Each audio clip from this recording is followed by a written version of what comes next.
-20°C তাপমাত্রায় জমে থাকা পানিতে বিশেষ স্যুট পরে ভেসে থাকছেন অংশগ্রহণকারীরা। বরফ কেটে তৈরি করা গর্তে নামার পর পানিতে শুয়ে বা ভেসে সময় কাটাচ্ছেন তারা। রাশিয়ার রাজধানী মস্কোতে প্রথমবারের মতো চালু হলো আইস ফ্লোটিং।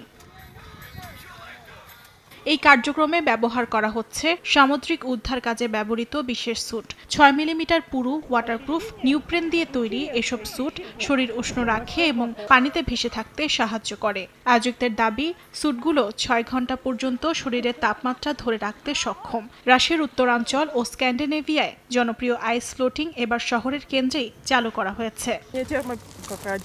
আমরা অন্য অঞ্চলে এই ধরনের আয়োজন দেখেছি, তাই মস্কোর মতো বড় শহরের কেন্দ্রেই এটি চালু করার সিদ্ধান্ত নেই। অংশগ্রহণকারীরা জানান, পানিতে নামার সময় সামান্য ঠান্ডা লাগলেও দ্রুতই শরীরের চারপাশে উষ্ণতা অনুভূত হয়। কেউ কেউ বলছেন এটি সাঁতার নয়, বরং শূন্য মধ্যাকর্ষণের মতো অনুভূতি। অনেকের কাছে আবার এটি শীতের মধ্যে এক ধরনের ভিন্ন বিনোদন। অর্জিতা শাহজিন, সময় সংবাদ।